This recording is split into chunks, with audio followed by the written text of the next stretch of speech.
সম্মানিত উপস্থিতি, আমরা সকলে মুসলিম, আত্মসমর্পণ করেছি আল্লাহ সুবহানাহু ওয়া তাআলার কাছে। এই পৃথিবীতে ইসলাম আমরা মানব শুধু একজন ব্যক্তিকে কেন্দ্র করে, তিনি হচ্ছেন মুহাম্মদুর রাসূলুল্লাহ সাল্লাল্লাহু আলাইহি ওয়াসাল্লাম। আল্লাহ সুবহানাহু ওয়া তাআলা বলছেন সূরা হাসর অধ্যায় 59 আয়াত 7, আল্লাহ বলছেন ওমা আতাকুমুর রাসূলু ফাখুজুহু ওমা নাহাকুম আনহু ফান্তাহু।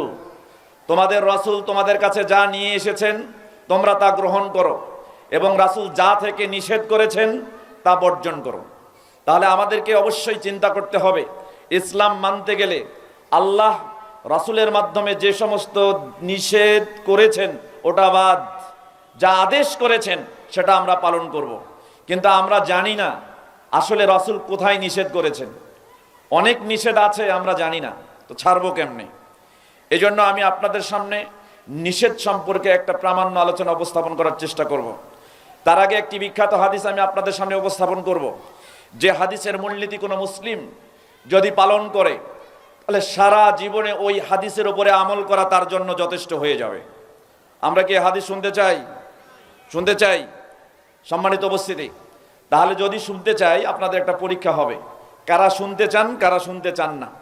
মাঝখানে যে ফাঁকা জায়গাগুলো আছে পিছনের লোকগুলো উঠে এসে সামনে বসবেন, এতে যে লোক পিছন ঘুরে চলে যাবে সে শুনতে চায় না, যারা সামনের জায়গা পূরণ করবে তারা শুনতে চায়, প্রমাণিত হয়ে যাবে।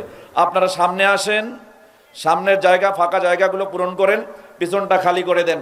আমাদের বেশি সংখ্যক লোকের দরকার নাই, আমরা কম সংখ্যার দলে থাকবো। কোন সংখ্যার দলে? কথা বলেন, কোন সংখ্যার দলে? কম সংখ্যার দলে। আমার কথা কি বুঝতে পারতেছেন? তাহলে কথা বলা লাগবে, তো কথা বলা অভ্যাস নাই, কথা বলেন। তাহলে আমরা কোন সংখ্যার দলে থাকবো? কম সংখ্যার না বেশি সংখ্যার? কম সংখ্যার। কেন কম সংখ্যার তাহলে থাকবো? 1450 বছর আগে আপনার নবী মুহাম্মদুর রাসূলুল্লাহ সাল্লাল্লাহু আলাইহি ওয়াসাল্লাম কম সংখ্যার দলের লোকদেরকে শুভ সংবাদ দিয়েছেন। দলিল কোথায় পাবেন? সহিহ মুসলিম এবং মিশকাত দুটি হাদিসের কিতাবে হাদিসটি আসছে।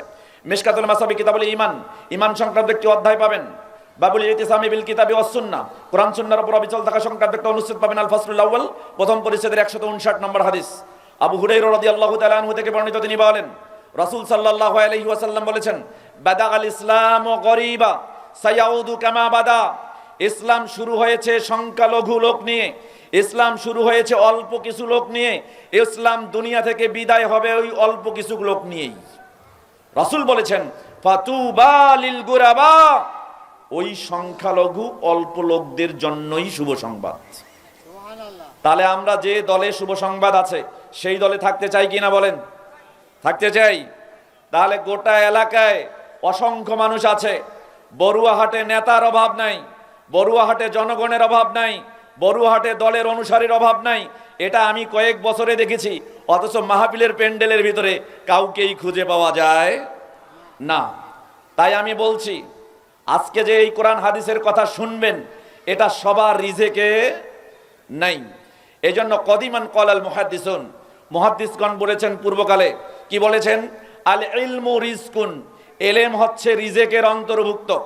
বলতে বলতে বলছেন আসসামাউ রিজকুন, আপনি যে আজকে কোরআন হাদিসের কথা শুনবেন এই শোনাটাও রিজেকের অন্তর্ভুক্ত। বলতে বলতে তারা বলছেন আন ইয়াসমাআত তিলমিজু শাইখা রিজকুম মিনাল্লাহ, একজন ছাত্র শিক্ষকের কাছ থেকে শুনে যে জ্ঞান অর্জন করে এটাও আল্লাহর দেওয়া রিজেকের অন্তর্ভুক্ত একটা রিজেক। সুতরাং বোঝা গেল যার রিজেকে শ্রবণ করার ক্ষমতা আল্লাহ দিয়েছেন সেই শুনতে পারবে, যার রিজেকে নাই চাইলেও শুনতে পারবে না। আল্লাহ সুবহানাহু ওয়া তাআলা আমাদের কবুল করুন, বলি আমিন। সম্মানিত উপস্থিতি, চিন্তা করেন একটা বিখ্যাত হাদিস, তিরমিজির 2305 নম্বর হাদিস, মুসনাদে আহমদের 8081 নম্বর হাদিস, সহিহ জামি ওয়াস-সাগীর এর 100 নম্বর হাদিস, সহিহ আত-তারগিব ওয়াত-তারহিব 2349 নম্বর হাদিস, এবং এই হাদিসটি সিলসিলা হাদিসের সহিহা এর 930 নম্বর হাদিস।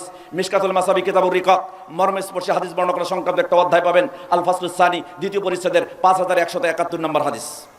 আবু হুরায়রা রাদিয়াল্লাহু তাআলা আনহু থেকে বর্ণিত, তিনি বলেন রাসূল সাল্লাল্লাহু আলাইহি ওয়াসাল্লাম একদিন সাহাবায়ে কেরাম এরকম বসা, বিশ্বনবী মুহাম্মদুর রাসূলুল্লাহ সাল্লাল্লাহু আলাইহি ওয়াসাল্লাম সামনে আসলেন।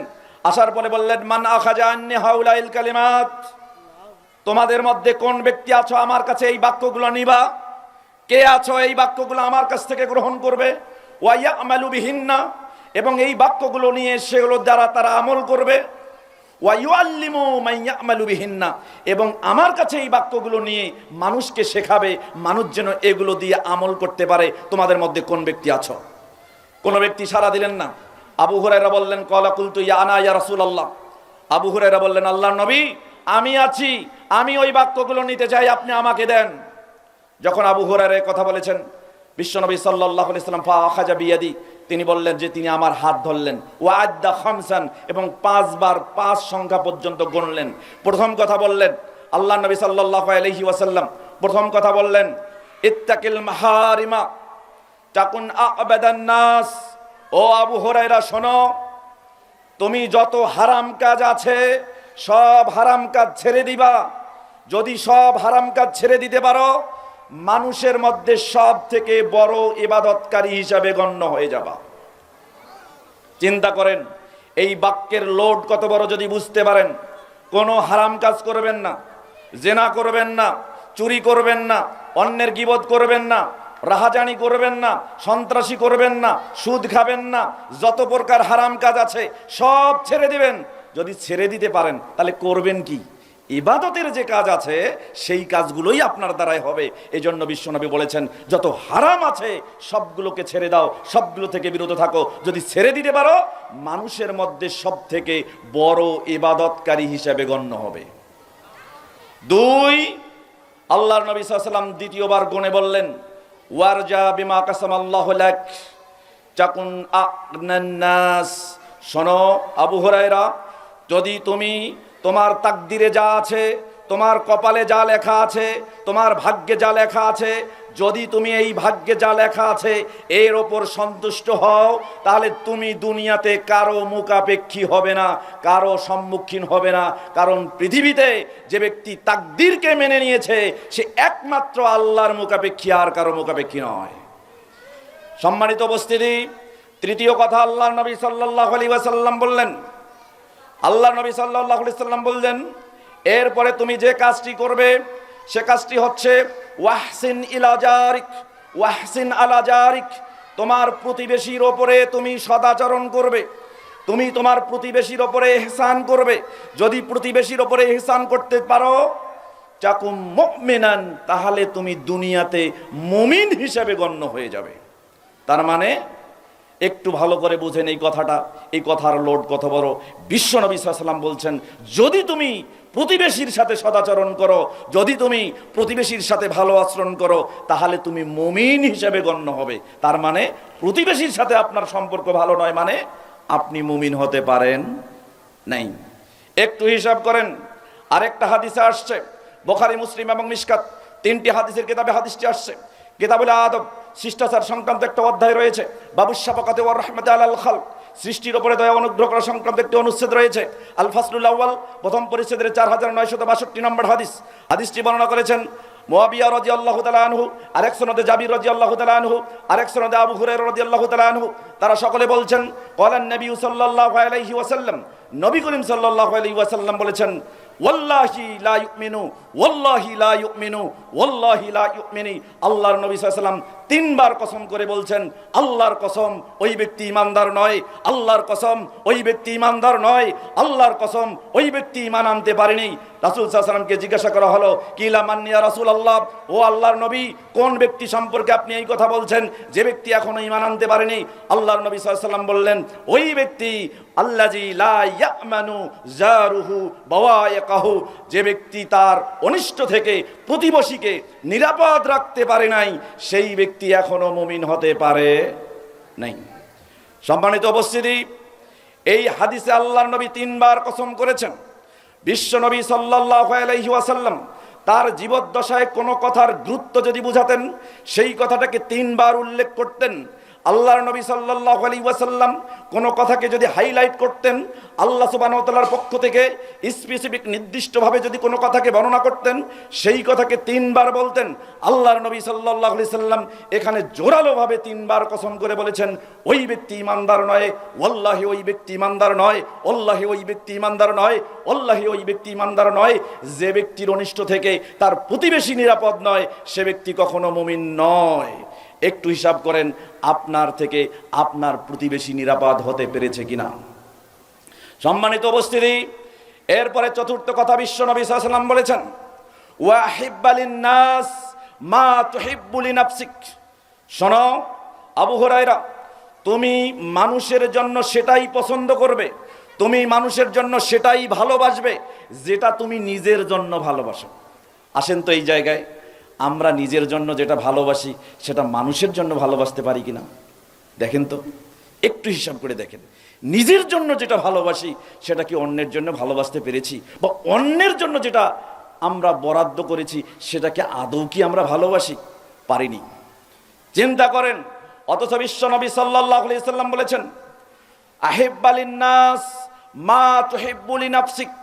মানুষের জন্য সেটাই পছন্দ করো যেটা তুমি তোমার নিজের জন্য পছন্দ করো।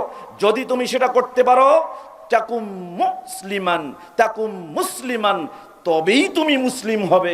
যখন নিজের জন্য যেটা, অন্যের জন্য সেটা, এইটা যদি তুমি পছন্দ করতে পারো, তখন এই মুসলিম বলে তুমি বিবেচিত হবে। চিন্তা করেন, আমরা মুসলিম, আত্মসমর্পণ করেছি আল্লাহর প্রতি, আমরা দাবি করি মুসলিম, কিন্তু নিজের জন্য যেটা, অন্যের জন্য সেটা আদৌ পছন্দ করতে পেরেছি কিনা একটু হিসাব করেন। সম্মানিত উপস্থিতি, আল্লাহর নবী মুহাম্মদুর রাসূলুল্লাহ সাল্লাল্লাহু আলাইহি ওয়াসাল্লাম পঞ্চম কথাটি বলেছেন, একটু ভালো করে বোঝেন। রাসূল সাল্লাল্লাহু আলাইহি ওয়াসাল্লাম বলেছেন, লা তুকসিরিজ যাহিকা, লা তুকসিরিজ যাহিকা, তোমরা বেশি হাসিও না, তোমরা বেশি হাসিও না। ফা ইন্না কাসরাতা যাহিকা তুমিতুল কলবা, ফা ইন্না কাসরাতা যাহিকা তুমিতুল কলবা। পৃথিবীর মানুষ শুনে রেখো, যদি তুমি বেশি বেশি হাসো, তাহলে বেশি হাসা তোমার অন্তরকে মেরে ফেলবে, তুমি বুঝতে পারবে না। একটু হিসাব করেন, আমরা এত হাসি, চোখ দিয়ে কখনো পানি বের হয় না। আমরা এত হাসি, কাঁদতে জানি না।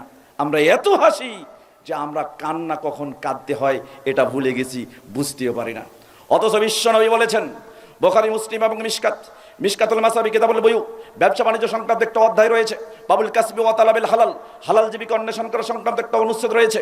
আল ফাসলুল আউয়াল, প্রথম পরিচ্ছেদ, হাদিস নাম্বার 2762। এই হাদিসটি সহিহ তারগিব ওয়াত তারহিব 1 নম্বর খণ্ড, হাদিস নাম্বার 4707। আল্লাহর নবী মুহাম্মদ রাসূলুল্লাহ সাল্লাল্লাহু আলাইহি ওয়াসাল্লাম বলেছেন, আইনানি লা তামাসসুহুমান নার। ও পৃথিবীর মানুষ, জেনে রেখো, 2 চোখের অধিকারী প্রাণ, 2 চোখের অধিকারী মানুষ, তাদেরকে কখনো জাহান্নামের আগুন স্পর্শ করবে না। একটু ভালো করে মনে রাখেন, 2 চোখওয়ালা বিশিষ্ট ব্যক্তি, তাকে কোনোদিন জাহান্নামের আগুন স্পর্শ করবে না।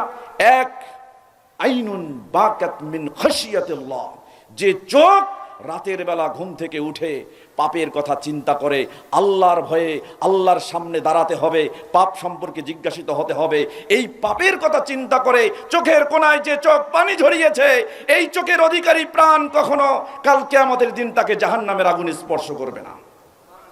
2, আল্লাহ নবী বলেছেন, আইনুন বাতাত তাহরুসু ফি সাবিলিল্লাহ, যে চোখ আল্লাহর রাস্তায় রাত পাহারা দিয়েছে, রাতে পাহারা দিয়েছে আল্লাহর রাস্তায়, এই চোখের অধিকারীকে কাল কিয়ামতের দিন জাহান্নামের আগুন স্পর্শ করবে না। সম্মানিত উপস্থিতি, চিন্তা করেন, এত হাসি, চোখ দিয়ে পানি পড়ে কখন? এত হাসি, চোখ দিয়ে পানি পড়ে কখন? একটু হিসাব করেন তো, আল্লাহর নবী কোন কথাটা বলতে ছাড়েন নাই? একটু হিসাব করেন, আল্লাহর নবী কোন কথাটা বলতে ছাড়েন নাই? 5 জন বন্ধু মিলে গল্প করতেছে, গল্প করতে করতে করতে করতে করতে হঠাৎ এক বন্ধু বায়ু ত্যাগ করেছে, মানে পাদ মেরেছে, পাদ মেরেছে, শব্দ হয়েছে।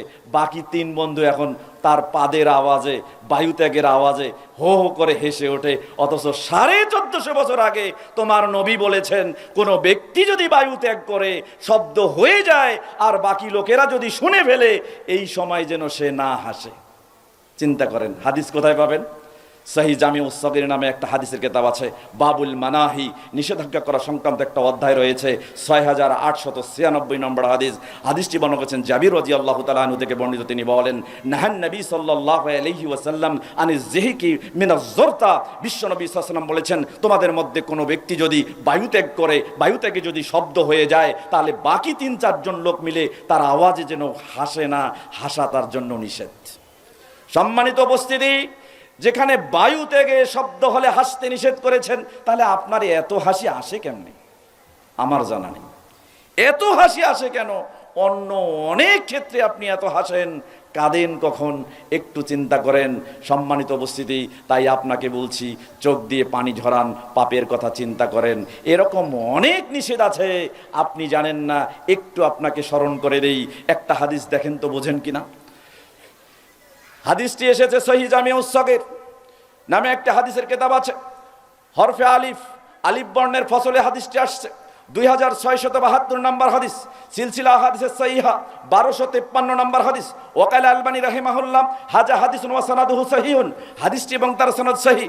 আমর বিন সুফিয়ান রাদিয়াল্লাহু তাআলা আনহু থেকে বর্ণিত, তিনি বলেন, রাসূল সাল্লাল্লাহু আলাইহি ওয়াসাল্লাম বলেছেন, ইয়াকুম ওয়া আবওয়াবাস সুলতান। একটু ভালো করে বোঝেন, 1450 বছর আগে তোমার নবী বলেছেন, সাবধান পৃথিবীর মানুষ, যেখানে নেতা থাকে তার দরজায় যেও না, যেখানে নেতা থাকে তার বারান্দায় যেও না, যেখানে নেতা থাকে তার ঘরের কাছে যেও না, যেখানে প্রশাসক থাকে তার কাছে যেও না। কারণ তাকে দায়িত্ব দেওয়া হয়েছে, তাকে প্রতিনিধিত্ব করা হয়েছে তোমার সেবা করার জন্য। সে তোমার দুয়ারে যাবে, তুমি তার দুয়ারে কেন? একটু হিসাব করেন, আজকে আমরা নেতার চামচামি করছি, নেতার দুয়ারে দুয়ারে ঘুরছি, নেতার বারান্দায় বারান্দায় ঘুরছি, নেতাকে এমনভাবে প্রমোট করছি যেন তিনি এমন নেতা, আমার জীবনের আদর্শ বিশ্বনবীকে সেই আদর্শ ভুলে গেছি। একটু হিসাব করেন, আল্লাহর নবী সাল্লাল্লাহু আলাইহি ওয়াসাল্লাম বলেছেন, শোনো, তুমি আজকে নেতার পিছনে ঘুরছো, নেতার চামচামি করছো, মনে রেখো, ফাইন্নাহু কদ আসবাহা সুববান হুবুতান, আজকে তুমি নেতার পিছনে চামচামি করছো, কালকে কিয়ামতের দিন এই চামচামি করাটাই তোমার জন্য লাঞ্ছনার কারণ হবে। কি দিয়ে বোঝাই? এই নিষেধ তো জানেনই না, মানবেন কি? জানেনই না, মানবেন কি? একটু হিসাব করেন, আরেকটু হিসাব করেন। আজকে মা বোনরা আসছে, তাদের স্মরণেও আমি কিছু কথা বলতে চাই। যেহেতু সময় সংক্ষিপ্ত, কেটে কেটে ছেড়ে ছেড়ে কথা বলতে হবে, কিছু কথা বলে যাব, একটু ভালো করে মানার চেষ্টা করবেন। সম্মানিত উপস্থিতি, সহিহ জামিউস সগীর নামে হাদিসের কিতাব আছে, বাবুল মারাহি, নিষেধাজ্ঞা করা সংক্রান্ত একটা অধ্যায় রয়েছে, 6813 নম্বর হাদিস। আলী ইবনে আবি তালিব রাদিয়াল্লাহু তাআলা আনহু থেকে বর্ণিত, তিনি বলেন, নাহান নবী সাল্লাল্লাহু আলাইহি ওয়াসাল্লাম আন আন তুকাল্লামান নিসাউ ইল্লা বিইজনি আজওয়াজিহিন্না আই ফি বুয়ুতিহিন্না। 1450 বছর আগে আপনার নবী কোন জায়গায় নিষেধ করেছেন এখনো নিষেধ বুঝতে পারেন নাই। আপনি যখন বাড়ি থেকে বের হয়ে আসলেন, আপনার স্ত্রী বাড়িতে বসে আছে, আপনি বাড়ি থেকে বের হয়ে আসছেন, কর্মস্থলে কর্ম করছেন, কিন্তু আপনার স্ত্রী বাড়িতে আছে। এখন আল্লাহর নবী বলছেন, 1450 বছর আগে তুমি যখন বাড়ি থেকে বের হয়ে যাও, তুমি তোমার কর্মস্থলে চলে যাও, তোমার স্ত্রী পাশের বাড়ির মহিলা তাকে ডেকে নিয়ে আসে, তোমার ঘরে বসে একসঙ্গে তোমার অনুমতি ব্যতীত কোনো কথা বলতে পারবে না। আমি বুঝাতে পারিনি মনে হয়। 1450 বছর আগে আপনার নবী বলেছেন, তুমি বাড়িতে না থাকলে তোমার বউ পাশের বাড়ির আরেকজন বউ, তোমার স্ত্রী পাশের বাড়ির আরেকজন স্ত্রী, তোমার বাড়ির মহিলা পাশের বাড়ির আরেকজন মহিলা তোমার অনুমতি ব্যতীত তোমার নিজের ঘরেও বসে কোনো কথা বলতে পারবে না। সেখানে আপনার স্ত্রী পাশের বাড়ির মহিলা তো দূরের কথা, আপনি বাড়িতে নাই, আপনার চাচাতো ভাইয়ের সাথে সারা দিন গল্প করে। কি দিয়ে বোঝাবো আপনাকে? কি দিয়ে বোঝাবো? একটু চিন্তা করেন। আল্লাহর নবী সাল্লাল্লাহু আলাইহি ওয়াসাল্লাম একই বাড়িতে দুই ভাই 1 শতক জমি, যদি 1 শতক জমির ওপরে 2টি ঘর করা যায়, তাও মাজরা দিয়ে পার্টিশন দিয়ে আলাদা করে 2টি ঘর স্থাপন করতে হবে, এই বিষয়ে স্পষ্ট নির্দেশনা দিয়েছেন। ভাবি যদি মরেও যায়, মরে যাক, ওই মহিলার মরে যাওয়া ভালো, কিন্তু কখনোই ভাবি আর দিবরের কোনোদিন সাক্ষাৎ হবে না, মরে যাবে তবুও সাক্ষাৎ হবে না। 1450 বছর আগে তোমার নবী এই নির্দেশনা দিয়েছেন। একটু হিসাব করেন, বুখারী মুসলিম মিশকাত 3টে হাদিসের কিতাবে হাদিসটি আসছে। মিশকাতুল মাসাবি কিতাবুন নিকাহ, বিবাহ করা সংক্রান্ত একটা অধ্যায় রয়েছে। বাবু ইশরাতিন নিসা মালিকুল্লি ওয়াহিদিন মিনাল হুকুক আন-নাজরি ইলাল মাকতুবাতি ওয়া বাইরিল আওরাত, পাত্রী দেখা পাত্রের হক বর্ণনা করা সংক্রান্ত একটা অনুচ্ছেদ রয়েছে। আল ফাসলুল আউয়াল, প্রথম পরিচ্ছেদের 3102 নম্বর হাদিস। উকবা ইবনে আমির রাদিয়াল্লাহু তাআলা আনহু থেকে বর্ণিত, তিনি বলেন রাসূল সাল্লাল্লাহু আলাইহি ওয়াসাল্লাম বলছেন, ইয়াকুম ওয়াদ-দুখুল আলান নিসা। আল্লাহর নবী একদিন সাহাবায়ে কেরাম এরকম বসা, বিশ্ব নবী সাল্লাল্লাহু আলাইহি ওয়াসাল্লাম বলছেন, সাবধান, এই পুরুষেরা সাবধান, যেখানে মহিলারা থাকে তোমরা সেখানে প্রবেশ করো না, যেখানে মহিলারা থাকে সেখানে তোমরা প্রবেশ করো না। যখন বিশ্বনবী এ কথা বলছিলেন তখন একজন ব্যক্তি দাঁড়িয়ে বলেন, আল্লাহর নবী, আর ওয়াইতাল হামুয়া, আমরা এক বাড়িতে দুই ভাই থাকি, একজন আমার ভাই আর একজন আমি তার ছোট ভাই। তো আমার ভাই বিয়ে করেছে, তিনি হলেন আমার ভাবি আর আমি হলাম তার দেবর। আল্লাহর নবী, এক বাড়িতে আমরা দুইজনেই থাকি, আর ওয়াইতাল হামুয়া, আপনি দেবর সম্পর্কে কি মনে করেন? দেবর কি ভাবির সঙ্গে একসঙ্গে কথাবার্তা চলাফেরা করতে পারবে না? বিশ্বনবী সাল্লাল্লাহু আলাইহি ওয়াসাল্লাম বলছেন, আল হামুল মাউত, শোনো, ওই মহিলা মরে যাক, ওর জন্য মরে যাওয়াই ভালো। ওই মহিলা মরে যাক, ওর জন্য মরে যাওয়া ভালো। ওই মহিলা মরে যাক, ওর জন্য মরে যাওয়া ভালো। কারণ দেবর হচ্ছে তার মৃত্যু সমতুল্য, তবু দেবরের সামনে সে যেতে পারবে না। কি দিয়ে বুঝাই, কি দিয়ে বুঝাই? আপনি বাড়িতে থাকবেন না, আপনার বউ পাশের বাড়ির মহিলার সাথে আপনার ঘরে বসে কথা বলতে পারবে না আপনার অনুমতি ব্যতীত। সেখানে দেবরের সাথে, যেখানে চাচাতো ভাইয়ের সাথে, চাচাতো দেবরের সাথে আপনার স্ত্রী সারাদিন খোঁজ গল্প করছে, কি আরামে কথা বলছে, এটা হচ্ছে কেন? আপনি কি নিষেধ বুঝেন না? সম্মানিত উপস্থিতি, একটু ভালো করে হিসাব করেন, এরকম শত শত নিষেধ আছে, আপনি বুঝেন কিনা? সহিহ জামিউস সগীর বাবুল মানাহি, নিষেধাজ্ঞা করা সংক্রান্ত একটি অধ্যায় রয়েছে। 6815 নম্বর হাদিস। আব্দুল্লাহ ইবনে মুগাফফাল রাদিয়াল্লাহু তাআলা আনহু থেকে বর্ণিত, তিনি বলেন রাসূল সাল্লাল্লাহু আলাইহি ওয়াসাল্লাম নিষেধ করেছেন। কি থেকে নিষেধ করেছেন? একটু ভালো করে শুনুন। নাহান নবী সাল্লাল্লাহু আলাইহি ওয়াসাল্লাম আইয়াবুল আর-রাজুলু ফি মুস্তাহাম্মিহি, বিশ্ব নবী সাল্লাল্লাহু আলাইহি ওয়াসাল্লাম বলছেন, যখন কোনো ব্যক্তি গোসলখানায় গোসল করে, পুকুর ঘাটে গোসল করে, নদীর ঘাটে গোসল করে, পানি যখন গায়ে দেয় তখন প্রসাবের চাপ লাগে। আল্লাহর নবী 1450 বছর বলেছেন, যখন কোনো ব্যক্তি গোসল করবে, যে জায়গায় গোসল করবে, গোসল করার সময় ওই জায়গায় যেন সে প্রসাব না করে। আপনি এবার হিসাব করেন তো, কত গোসল করতে গিয়ে নদীর ঘাটে গোসল করতে গিয়ে কত নদীর পানিতে গোসল করে মুতু করে ফেলেছি, প্রসাব করে ফেলেছি। কত পুকুর ঘাটে গোসল করতে গিয়ে কত পানিতে পড়েই আমরা প্রসাব করে ফেলেছি। টিউবওয়েলের পারে প্রতিদিন গোসল করতে গিয়ে, বাথরুমে প্রতিদিন গোসল করতে গিয়ে, ঝর্ণার পানিতে প্রতিদিন গোসল করতে গিয়ে মাথা গায়ে যখন পানি ভিজে যায়, প্রসাবের চাপ লাগে, আমরা ওখানেই প্রসাব ছেড়ে দেই। আমরা এরকম ঘটনা অসংখ্যবার ঘটাচ্ছি। আসলে নিষেধটা জানিই না তো মানব কি? নিষেধ জানিই না তো মানব কি? কেন নিষেধ করলেন আল্লাহ নবী? খোলেন মিশকাতুল মাসাবি, কিতাবুত তাহারাত, পবিত্রতা সংক্রান্ত একটি অধ্যায়ের 353 নম্বর হাদিস। আল্লাহ নবী বলছেন, ফা ইন্না আম্মাতাল ওয়াসওয়াসি মিনহু, তুমি যে গোসলখানায় গোসল করার সময় প্রসাব করেছো, তারপরে তুমি গা মুছে সলাতে গেছো, সলাতে শয়তান এসে বলছে, তুমি যে ওই যে গোসলখানায় গোসল করার সময় প্রসাব করেছো, তোমার অপবিত্রতা এখনো যায় নাই। শয়তান ওয়াসওয়াসা দিবে। এবার তুমি সারাদিন ওই ওয়াসওয়াসা নিয়েই চিন্তা করবে, সালাতে দোয়া পড়বে কখন? চিন্তা করেন। এজন্য 1450 বছর আগে আপনার নবী যা নিষেধ করেছেন সেটাকেও বাদ দিতে হবে। শুধু আদেশটা মানবেন, নিষেধটা ছাড়বেন না। চিন্তা করেন, আদেশটা মানবেন, নিষেধটা ছাড়তে হবে না। চিন্তা করেন, একটু হিসাব করেন। এরপরের হাদিসটা একটু বুঝেন কিনা। সহিহ জামিউস সগীর বাবুল মানাহি, নিষেধাজ্ঞা করা সংক্রান্ত একটা অধ্যায় রয়েছে। 6819 নম্বর হাদিস। হাদিসটি বর্ণনা করেছেন জাবির রাদিয়াল্লাহু তাআলা আনহু থেকে বর্ণিত, তিনি বলেন রাসূল সাল্লাল্লাহু আলাইহি ওয়াসাল্লাম নিষেধ করেছেন, নাহান নবী সাল্লাল্লাহু আলাইহি ওয়াসাল্লাম আইয়াত আস-সাইফু মাসলুলান। একটু ভালো করে হিসাব করেন, আপনাদের এই এলাকায় অনেক কৃষক লোক আছেন না? নাই আছেন না? কৃষিকাজ করেন না?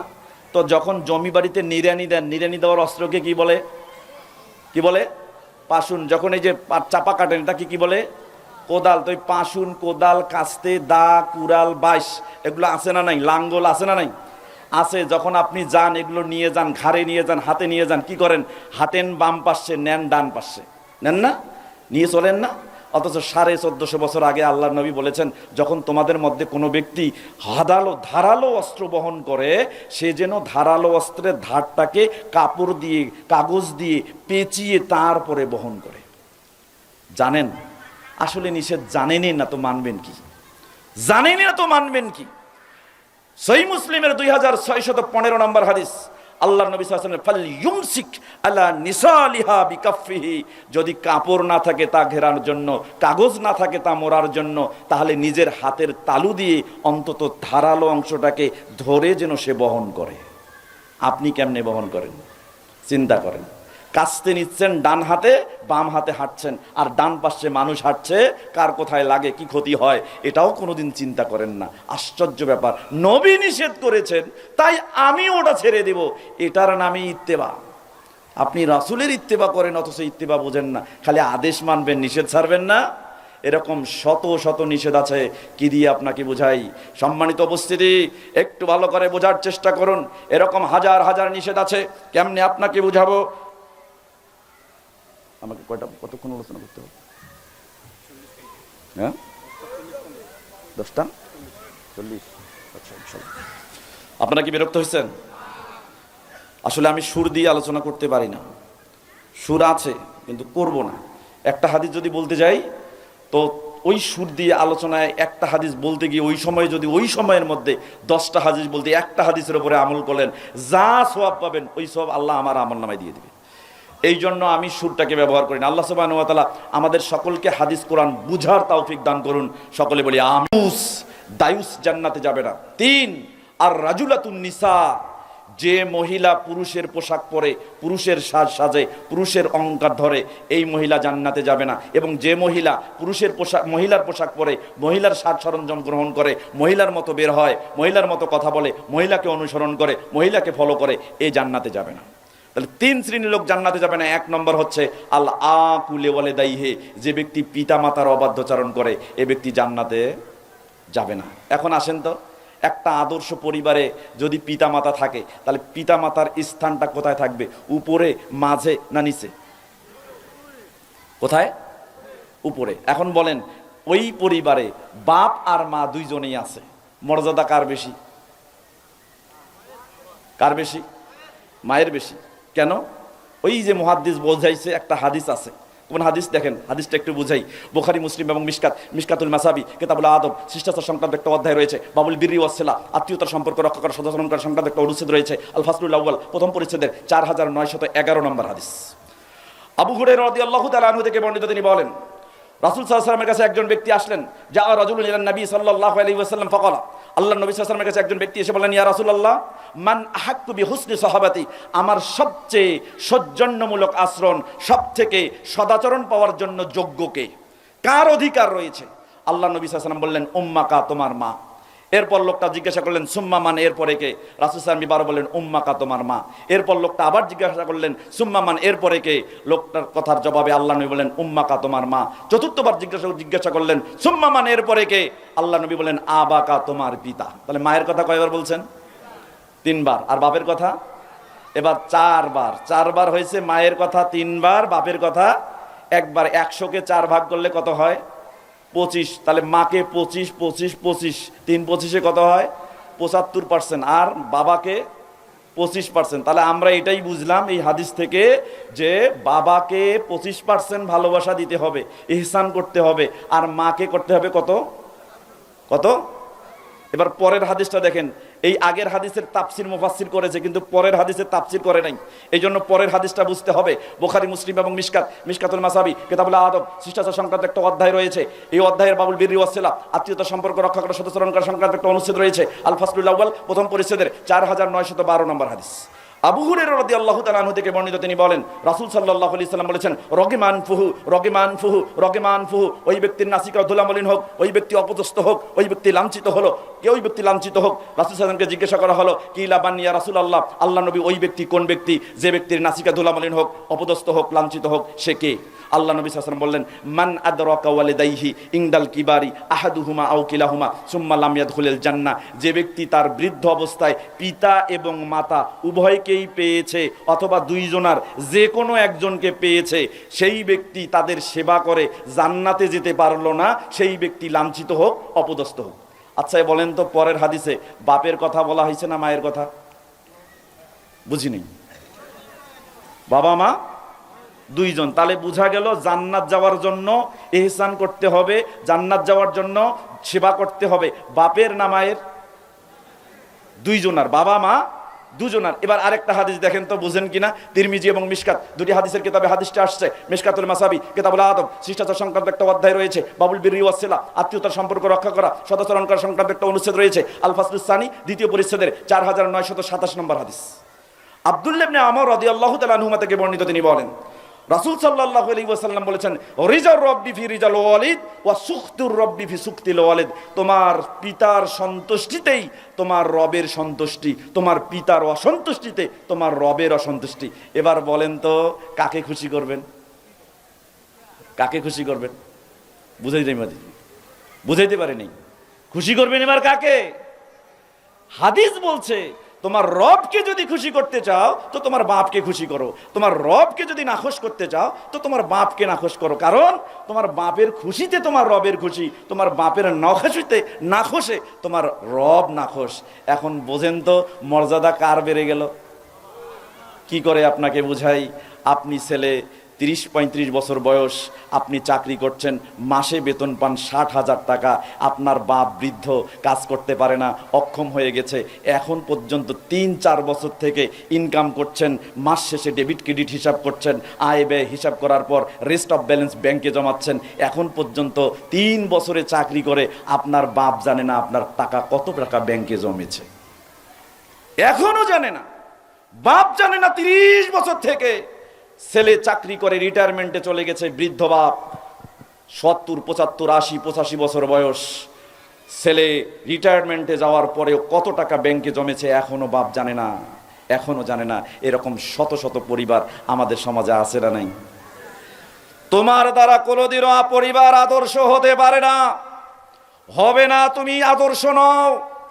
তোমাকে বলছি একটা হাদিস মনে রেখো, তিরমিজি, আবু দাউদ, নাসাই, ইবনে মাজাহ, দারিমি, দারাকুতনি এবং মিশকাত 60টা হাদিসের কিতাবে হাদিসটা আসছে।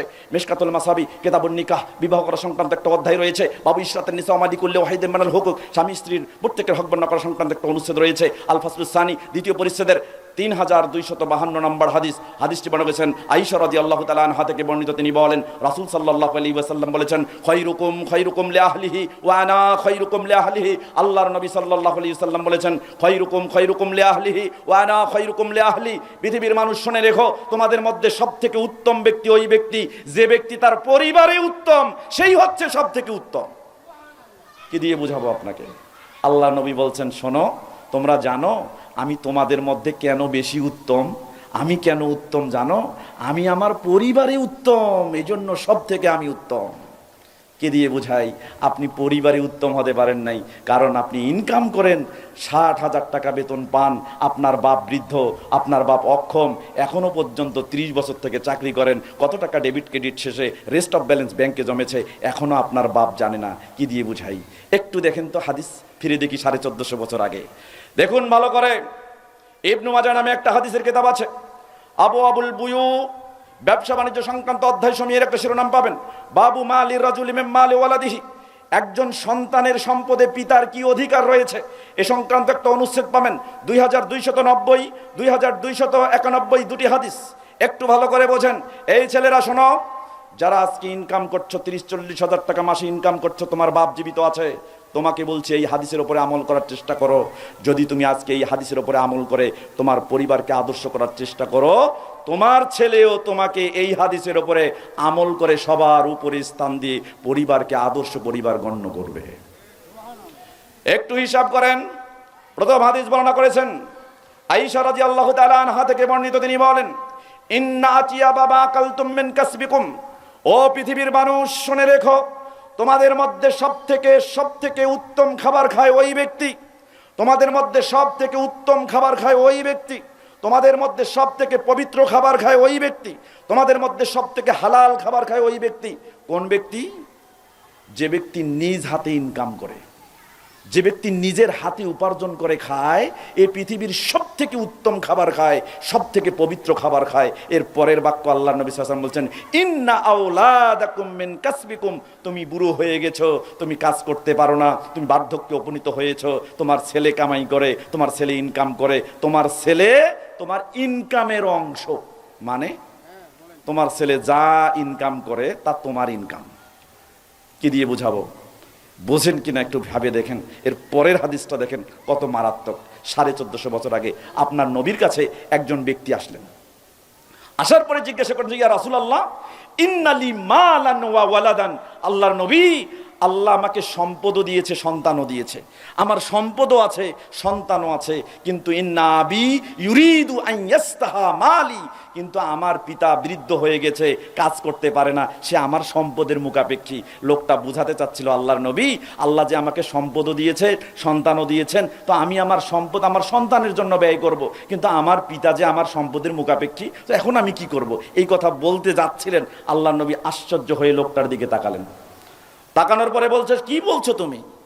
আনতা ওয়া মালুকা লিআবিকা, তুমি কি বলছো? তুমি এবং তোমার সম্পদ সব তোমার পিতার। বুঝাইতে পারেনি মনে হয়, বোঝেননি মনে হয়। এর চাইতে সরল বাক্য পৃথিবীতে কি হতে পারে আমার জানা নেই।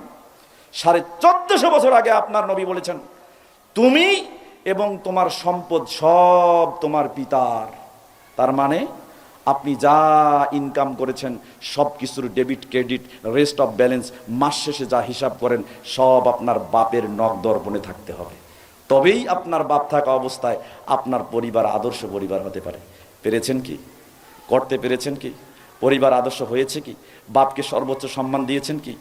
চিন্তা করেন। ছেলে, তুমি না জান্নাতে যেতে চাও? যুবতী বোন, তুমি না জান্নাতে যেতে চাও? বলেন তো, আপনারা জান্নাতে যেতে চান কি না? বলেন তো, সবাই জান্নাতে যেতে চান? সবাই জান্নাতে যেতে চাই? একটু হাত তুলে দেখান তো। আল্লাহ আমাদের কবুল করুন, বলুন আমিন। যুবক, তুমি জান্নাতে যেতে চাও? শুনে যাও। যুবতী বোন, যে আমাকে শুনতে পাচ্ছে, তুমি জান্নাতে যেতে চাও? শুনে যাও। তোমার নবী জান্নাতে যাওয়ার মেসেজ দিয়েছেন, শোনো। 1450 বছর আগে তোমার নবী বলে, ইবনু মাজাহ নামে একটা হাদিসের কিতাব আছে, আবু আবুল আদব শিষ্টাচার সংক্রান্ত অধ্যায় সময়ের শিরোনাম পাবেন। বাবুল বিররিল ওয়ালিদাইন, পিতামাতার প্রতি সদাচরণ করা সংক্রান্ত একটা অনুচ্ছেদ রয়েছে, 3663 নম্বর হাদিস।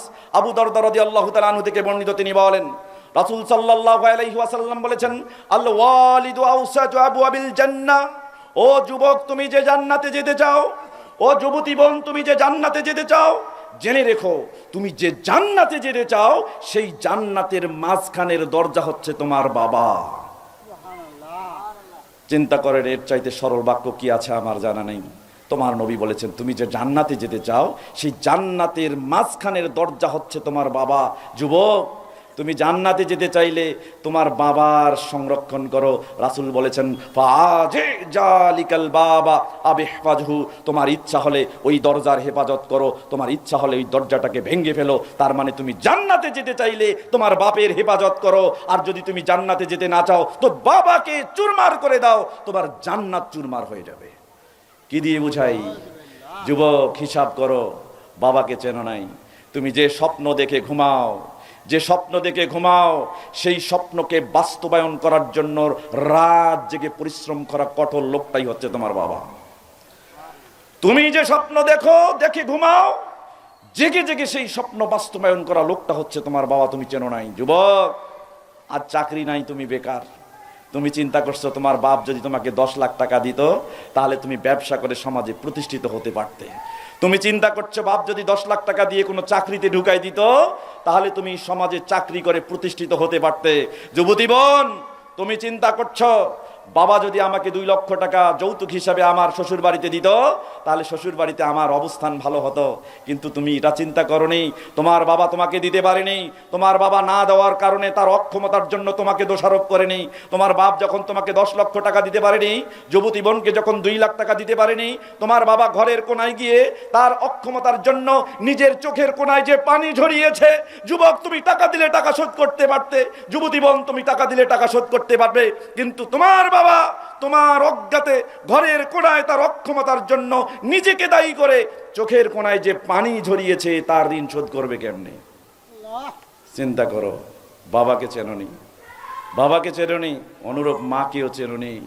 তোমাকে কি দিয়ে বুঝাই? বাবা মা তার কোনো অংশই কেউ কারো থেকে বেশি নয়। তোমার আল্লাহ বলেছেন, হিসাব করো, সূরা লুকমান অধ্যায় 31 আয়াত 14, আল্লাহ বলেছেন, আনিশকুরলি ওয়ালি ওয়ালিদাইক, তোমরা আমার প্রতি কৃতজ্ঞ হও, আমার কৃতজ্ঞতা প্রকাশ করো। আমার কৃতজ্ঞতা প্রকাশ করার পরে যার প্রতি কৃতজ্ঞ হবে সে হচ্ছে তোমার বাবা এবং মা। কারো থেকে কারো কথা বেশি বলেন নাই, দুজনের কথা সমান বলেছেন। আপনি মাকে চিনেন? মাকে চিনেন? মাকে চিনেন? চিনেন না। মায়ের চাহিদা কমে না। বুড়ো হয়ে গেছি, চুল পেকে গেছে, তারপরেও মনে হয় মা যদি বেঁচে থাকতো ভালো লাগতো। কেউ মায়ের চাহিদা কখনো কালেই শেষ করেছে এমনটা দেখা যায় না। মা অঙ্ক বোঝে না। তোমার স্বপ্ন, যে স্বপ্ন দেখে তুমি ঘুমাও, যে স্বপ্নের কথা বাবাকে বলতে পারো না, সেই স্বপ্নকে বাস্তবায়ন করার পরোক্ষ উপকার হচ্ছে তোমার মা। অঙ্ক বোঝে না, লাগে একটা দেয় দুইটা, এ হচ্ছে মা। কি দিয়ে তোমাকে বোঝাবো? তুমি এত খারাপ, তুমি জেনাকার, তুমি চোর, তুমি লুচ্চা, তুমি রাহাজানি করেছো, খুন খারাপি করেছো, সারা পৃথিবী তোমাকে প্রত্যাখ্যান করেছে, সারা পৃথিবী তোমাকে ছেড়ে দিয়েছে, কিন্তু তোমার মা বলে আমার ছেলে আমার কাছে খুব ভালো। মাকে চেনো যুবক? মাকে চেনো? মায়ের ঋণ শোধ করা যায়? একটা হাদিস বলি, দেখো তো মায়ের ঋণ শোধ করতে পারো কিনা, চিন্তা করে দেখো। আদাবুল মুফরাদাত নামে একটা হাদিসের কিতাব আছে। বাবু জাজাইল ওয়ালিদাইন, পিতামাতার প্রতিদান সংক্রান্ত একটা অনুচ্ছেদ রয়েছে, হাদিস নাম্বার 11। আবু বুরদা রাহিমাহুল্লাহ, তিনি একজন তাবী, তিনি হাদিস বর্ণনা করছেন। আমি একদা আব্দুল্লাহ ইবনে উমর রাদিয়াল্লাহু তাআলা আনহুর সাথে ছিলাম। তিনি কাবা ঘরে তাওয়াফ করছেন। এই সময় আমরা দেখলাম রাজুলুন ইয়ামানিয়ুন, একজন ইয়ামানি লোক, তার ঘাড়ের মধ্যে তার বৃদ্ধ মা। লোকটা ছিল যেমনি কালো তেমনি দীর্ঘকায়, তার ছিল তেমনি স্বাস্থ্য। তার মাকে ঘাড়ে নিয়ে এসে তাওয়াফ করছে, কাবা ঘর তাওয়াফ করছে। যখন আব্দুল্লাহ ইবনে উমর রাদিয়াল্লাহু তাআলা আনহুকে তিনি দেখলেন, দেখার পরে আব্দুল্লাহ ইবনে উমর রাদিয়াল্লাহু তাআলা আনহুর কাছে ওই লোকটা চলে আসলো। আসার পরে বলছে, আব্দুল্লাহ ইবনে উমর, দেখেন এই আমার মা বৃদ্ধ হয়ে গেছে, আমার মা চলতে পারে না। আনা বাইরুহাল মুদাল্লাল, ও আব্দুল্লাহ ইবনে উমর, দেখেন আমার মা আজকে বৃদ্ধা হয়েছে, আমি ইচ্ছা করলে উটের উপরে চড়াই আমার মাকে কাবা ঘর তাওয়াফ করাতে পারতাম, কিন্তু আমার খরচ নাই, টাকা নাই, পয়সা নাই। আব্দুল্লাহ ইবনে উমর, দেখেন আমি আমার মায়ের অনুগত উট, যে উটে আমার মা চড়তো আমি সেই উট হয়েছি। দেখেন আমার মায়ের দুই পাশে পা দানি রেখেছি, এই পা দানিতে পা রেখে আমার ঘাড়ে উঠে। আব্দুল্লাহ ইবনে উমর, আমার দেখেন দুই পাশে পা দানি রেখেছে, আমার মা যখন এখানে পা দিয়ে আমার ঘাড়ে উঠে আমার খুব কষ্ট লাগে। আমি মোটা মানুষ, আমার চামড়া ছিলে যায়, খুব কষ্ট লাগে, আমার খুব কষ্ট লাগে। আব্দুল্লাহ ইবনে উমর যখন তিনি উঠেন, ইজা উজইরাত লাম উজআর, খুব কষ্ট লাগে, আমার খুব কষ্ট হয়, কিন্তু আমি কষ্ট প্রকাশ করি না। আব্দুল্লাহ ইবনে উমর, আপনি বলেন তো, এত কষ্ট করে মাকে ঘাড়ে নিয়ে কাবা ঘর তাওয়াফ করছি, আমার মা আমাকে জন্ম দেওয়ার সময় যে কষ্ট করেছেন, এই কষ্টের ঋণ কি আমি আজকে পরিশোধ করতে পেরেছি? বলেন তো আমাকে। আব্দুল্লাহ ইবনে উমর রাদিয়াল্লাহু তাআলা আনহু তাকে বলছেন, তুমি কি বলছো? তুমি কি বলছো? লা বিজাফরাতিন ওয়াহিদা, শুনে রেখো, তোমার মা তোমাকে জন্ম দেওয়ার সময় যে কষ্ট করেছেন, সেই কষ্টের যে নিঃশ্বাস ছেড়েছেন, তার নিঃশ্বাসের একটা নিঃশ্বাসের ঋণ শোধ হয়নি এখনো। কে দিয়ে বোঝাবো আপনাকে? এই সেই মা যে অঙ্ক বোঝে না, এই মা সে পরিবারে এখনো জীবিত আছে, সবার ঊর্ধ্বে তাকে স্থান দিতে হবে। পেরেছেন কি? পেরেছেন? পারেন নাই। বউ বড় হয়ে গেছে, মায়ের চাইতে বউ বড়, বউ বোঝে না, সেও একদিন মা, সেও একদিন শাশুড়ি হবে, সেও বোঝে না। অতএব খুব সাবধান, বাবা মা যার আছে সবার উপরে রাখতে হবে বাবা মার স্থান। যে পরিবারে সব থেকে সম্মানের জায়গায় বাবা মা থাকে, সেই পরিবার আদর্শ থেকে বিচ্যুত হয় না। অতএব সবচেয়ে আদর্শ পরিবারের ভিত্তি সবার উপরে থাকবে বাবা এবং মা। এই জন্য আল্লাহ নবী সাল্লাল্লাহু আলাইহি ওয়াসাল্লাম বলছেন, তিন শ্রেণীর লোক জান্নাতে যাবে না। এক নাম্বার হচ্ছে আল্লাহ কুলি ওয়ালিদাইহি, যে ব্যক্তি পিতামাতার অবাধ্যচারণ করেছে, এই ব্যক্তি জান্নাতে যাবে না। দুই, আর দায়ুস, দায়ুস জান্নাতে যাবে না। বলেন তো দায়ুসকে? দায়ুসকে চেনেন? দায়ুস চেনেন? চেনেন না? দায়ুস চেনেন না?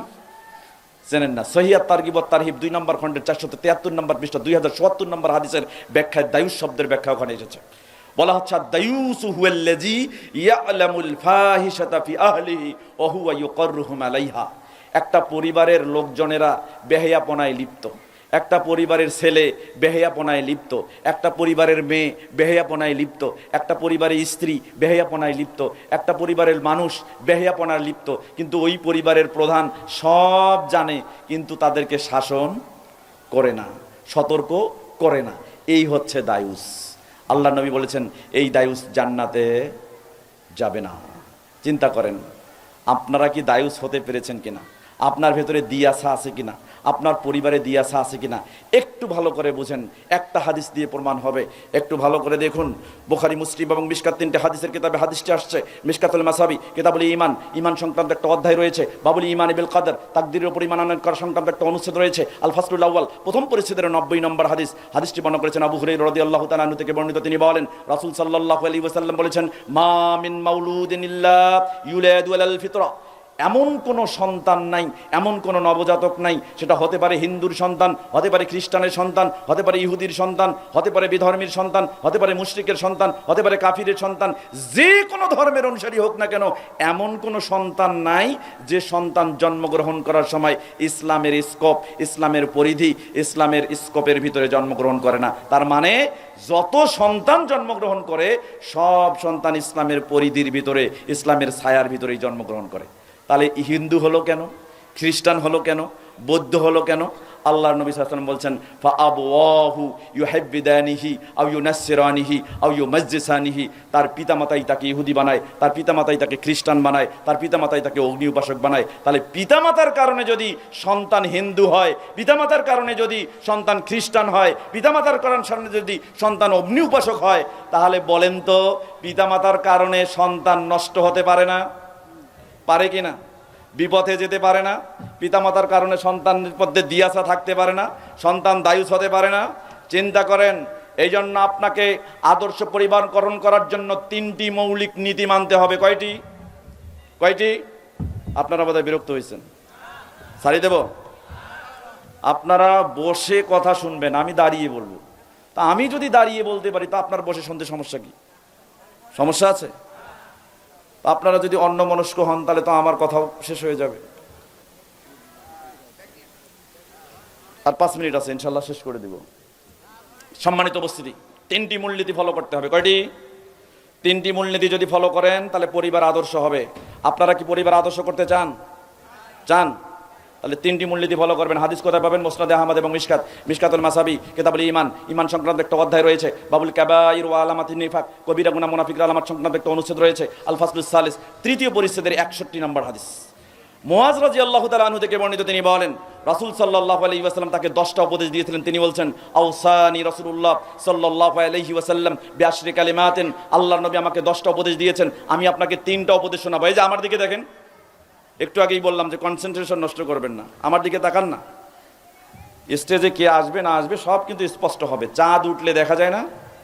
দেখা যায়। সূর্য উঠলে দেখা যায়। তা আমরা কি সূর্যটাকে খুঁজে বেড়াই, চাঁদকে খুঁজে বেড়াই? স্টেজে যেই আসুক দেখা যাবে কি যাবে না? কনসেন্ট্রেশন নষ্ট করবেন না। দেখেন 3টা মূলনীতি মানবেন। আল্লাহ নবী সাল্লাল্লাহু আলাইহি ওয়াসাল্লাম তাকে 10টা উপদেশ দিয়েছিলেন, তার মধ্যে 3টা। 1 নাম্বার দেখেন, আল্লাহ নবী বলছেন আনফিক আলা ইয়ালিকা মিন তৌলিক। তুমি তোমার জীবনে যত টাকা ইনকাম করবে, যত টাকা আয় করবে, যত টাকা রোজগার করবে, সব তোমার পরিবারের পিছনেই ব্যয় করবে। কার পিছনে ব্যয় করবেন? পরিবারের পিছনে ব্যয় করবেন। ছেলের যা লাগে দিয়ে দেন, মেয়ের যা লাগে দিয়ে দেন, স্ত্রীর যা লাগে দিয়ে দেন, আপনার ভাইয়ের যা লাগে যদি অধীনস্থ হয় দিয়ে দেন, বোন অধীনস্থ থাকলে দিয়ে দেন, মা আছে অধীনস্থ দিয়ে দেন, বাপ আছে অধীনস্থ দিয়ে দেন, যা লাগে পরিবারে দিয়ে দেন। বৈধভাবে যতটুকু চাওয়া আছে তাদের সব চাওয়া পূর্ণ করবেন। আপনার আমলনামায় কোনো গোনা লেখা হবে না, বরং প্রত্যেকটা দানের জন্য আপনার আমলনামায় একটা করে যাকাতের সওয়াব লিপিবদ্ধ করে দেওয়া হবে। তাহলে যা আয় করবেন কার জন্য ব্যয় করবেন? কার জন্য? পরিবারের জন্য। পরীক্ষা হয়ে যাক, আপনি 5 কোটি টাকা ব্যবসায় হারিয়ে গেছেন, পকেটে এবারে 100 টাকা, 100 টাকা পকেটে আছে, 5 কোটি টাকা লস। এখন খিদা লাগছে, পরিবারে আছে 5 জন, আপনি বাজারে, 100 টাকা আছে, খিদা লাগছে, খাবার দরকার। এখন একাই খাবেন না সবাই মিলে খাবেন? বলেন মুখে কিন্তু করেন না। এগুলো বহু দেখা আছে, বলেন মুখে কিন্তু করেন না। কত টাকা যে পকেট থেকে বাজারে খরচ হয়ে যায় পরিবারের স্ত্রী এখনো জানে না, এখনো জানে না। কত টাকা আপনি বাইরে দান করেছেন অথচ আপনার ছেলে ঘরের ভিতরে এখনো জানে না। সম্মানিত উপস্থিতি, হিসাব করেন, আপনি এই মুহূর্তে 100 টাকা পকেটে আছে, এই 100 টাকা খরচ করে আপনি একা খাবেন না, সকলে মিলে খেতে হবে, সকলে মিলে খেতে হবে। এই জন্য মুমিনের চরিত্র আশ্চর্যজনক, এটা বুঝতে হবে। মুমিন কখনো ডেমোরালাইজড হয় না, মুমিন কখনো ডেভিয়েটেড হয় না, মুমিন কখনো দুঃখ পায় না, মুমিনের কোনো কষ্ট নেই, মুমিনের কোনো কষ্ট নেই। কারণ আমরা জানি মুমিনের চরিত্রই হচ্ছে আশ্চর্যজনক চরিত্র। মুমিনের চরিত্র কি? আশ্চর্যজনক চরিত্র। একটা নমুনা দিলে বুঝতে পারবেন। হাদিস বাইহাকি এবং মিশকাত, দুটি হাদিসের কিতাবে হাদিসটি আসছে। মিশকাতুল মাসাবি, কিতাবুল জানাইজ, জানাজার সালাত সংক্রান্ত একটা অধ্যায় রয়েছে। বাবুল বুকাই আলাল মাইয়িত, মৃত্যু ব্যক্তির জন্য ক্রন্দন করা সংক্রান্ত একটা অনুচ্ছেদ রয়েছে। আল ফাসলুস সালিস, তৃতীয় পরিচ্ছেদের 1733 নম্বর হাদিস। সাদ ইবনে আবি ওয়াক্কাস রাদিয়াল্লাহু তাআলা আনহু থেকে বর্ণিত, তিনি বলেন রাসূল সাল্লাল্লাহু আলাইহি ওয়াসাল্লাম বলেছেন, আজাবুল লিল মুমিন, মুমিনের চরিত্র হলো আশ্চর্যজনক। মুমিনের চরিত্র কি? আশ্চর্যজনক। কেমন? আল্লাহ নবী সাল্লাল্লাহু আলাইহি ওয়াসাল্লাম বলেছেন, ইন আসাবাহু খায়রুন হামিদাল্লাহ ওয়া শাকারা। মুমিন যখন ভালো কিছু পায়, ভালো কিছু দেখে, ভালো কিছু লাভ করে, তখন সে প্রশংসা করে কার? প্রশংসা করে কার? এবং শুকরিয়া করে কার? ওয়াইন আসাবাতুহু মুসিবা হামিদাল্লাহ ওয়া সাবারা। যখন মুমিন বিপদে পড়ে, সংকটাপন্ন অবস্থার মধ্যে পড়ে, মুমিনের যখন বিপদ ঘটে, তখন মুমিন প্রশংসা করে কার? কার? করছেন? করছেন? বিপদে পড়ছেন, 5 কোটি টাকা লস, বলতে পারছেন আলহামদুলিল্লাহ? পারছেন? পারেন নাই। আরে ভাই করেন না, আমি জানি বিপদে আপনার বের হবে না, কিন্তু করেন না, একটু আল্লাহর প্রশংসা করেন না, বলেন আলহামদুলিল্লাহ, বলেন। সন্তান মারা গেছে আলহামদুলিল্লাহ বলা যায়, বাপ মারা গেছে আলহামদুলিল্লাহ বলা যায়, যায় না, একটু বলেন না আলহামদুলিল্লাহ, বলেন। বললে কি হবে একটু দেখেন, বললে কি হবে একটু দেখেন। এই হাদিস দেখাই, মুমিনের চরিত্র যে আশ্চর্যজনক, বললে কি হবে। হাদিস কোথায় পাবেন? মুসনাদ আহমদ এবং মিশকাতুল মাসাবি, কিতাবুল জানাইজ, জানাজার সালাত সংক্রান্ত একটা অধ্যায় রয়েছে। বাবুল বুকাই আলাল মাইয়িত, মৃত্যু ব্যক্তির উপর ক্রন্দন করা সংক্রান্ত একটা অনুচ্ছেদ রয়েছে। আল ফাসলুস সালিস, তৃতীয় পরিচ্ছেদের 1736 নম্বর হাদিস। হাদিসটি মনে করেছেন আবু মুসা আল-আশআরী রাদিয়াল্লাহু তাআলা আনহু থেকে বর্ণিত, তিনি বলেন রাসূল সাল্লাল্লাহু আলাইহি ওয়াসাল্লাম বলেছেন, ইজা মাতা ওয়ালাদুল আবদ, যখন কোনো বান্দার একটা সন্তান মৃত্যুবরণ করে, তখন ওই মৃত্যু বরণ করার পর তার রূহ নিয়ে ফেরেশতারা উপরে উঠতে থাকে। যখন উঠে আল্লাহ সুবহানাহু ওয়া তাআলা ফেরেশতাদেরকে বলে, কবাস্তুম ওয়ালাদা আবদি, আচ্ছা তোমরা কি আমার বান্দার সন্তানের জীবন কবজ করে নিয়ে আসলে? তখন ফেরেশতারা জবাব দেয়, না মায় রব্বি, প্রতিপালক, হ্যাঁ আমরা আপনার বান্দার সন্তানের জীবন কবজ করে নিয়ে আসলাম। তখন আল্লাহ কথাটাকে একটু মোটিফাই করে বলে যে কবাস্তুম সামারাতা ফুয়াদিহি, তোমরা কি আমার বান্দার কলিজার টুকরার জীবন কবজ করে এনেছো? তখন তারা বলে, না মায় রব্বি, হ্যাঁ প্রতিপালক, আমরা আপনার বান্দার কলিজার টুকরার জীবন কবজ করে নিয়ে আসছি। তখন আল্লাহ বলে, মা যা কলা আবদি, আচ্ছা যখন আমার বান্দার কলিজার টুকরার জীবন কবজ করে নিয়ে এসেছো, তখন আমার বান্দা কি বলেছে? কি বলেছে? তখন ফেরেশতারা বলে, হামেদাকা ওয়াস্তারজা, প্রতিপালক তারা আপনার প্রশংসা করে বলেছে আলহামদুলিল্লাহ, সুম্মাস্তারজা, এরপর ইস্তিরজা করে বলেছে ইন্না লিল্লাহি ওয়া ইন্না ইলাইহি রাজিউন। রাসূল সাল্লাল্লাহু আলাইহি ওয়াসাল্লাম বলছেন, আল্লাহ এত খুশি হন, এত খুশি হন, এত খুশি হন। তখন আল্লাহ ফেরেশতাদেরকে বলে, যাও ইবনু লিআবদি বাইতান ফিল জান্নাহ ওয়া সাম্মুহু বাইতাল হামদ, যাও আমার ওই বান্দার জন্য জান্নাতে একটা বাড়ি বানাও, ওয়া সাম্মুহু বাইতাল হামদ, এবং বাড়িটার নাম রাখো প্রশংসার বাড়ি। পারেন বলতে? বিপদে আলহামদুলিল্লাহ বলতে পারবেন? পারবেন? যদি পারেন তাহলে ওই যে পূর্বের হাদিস অর্ধেক বললাম, ওইখানে আল্লাহ নবী বলছেন, ফাল মুমিন ইউজারু ফি কুল্লি আমরিহি, ওই মুমিনটার জন্য সে যে আমল করবে, যে কাজ করবে, প্রত্যেকটা কাজের বিনিময়ে আল্লাহ তার আমল নামে একটা নেকি দিবেন। কেমন? হাত্তা ফিল লুকমাতি ইয়ারফাউহা ইলা ফি ইমরাতিহি। ওই মুমিন বাজারে গিয়ে খরচ করে চাল কিনে এনে তার স্ত্রীকে দিবে, স্ত্রী ওই চাল রান্না করে ভাত বানাবে, ভাত প্লেটে নেবে, তরকারি নিয়ে প্রত্যেকটা গ্রাস যখন স্ত্রী মুখে তুলবে, প্রত্যেকটা গ্রাসের বিনিময়ে আল্লাহ ওই পুরুষের আমলনামায় একটা করে সদকা বা জাকাতের সওয়াব লিপিবদ্ধ করে দিবে। অতএব আসেন আমরা কৃপণ না হই, যা আছে ইনকাম করি, পরিবারের জন্য ন্যায়সঙ্গতভাবে ব্যয় করি। আল্লাহ সুবহানাহু ওয়া তাআলা আদর্শ পরিবার গঠনে আমাদেরকে কৃপণতা থেকে মুক্ত থাকার তৌফিক দান করুন। সকলে বলি আমিন। রব্বি গফিরলি ওয়া তুব আলাইয়া ইন্নাকা আনতাত তাওয়াবুল গফুর।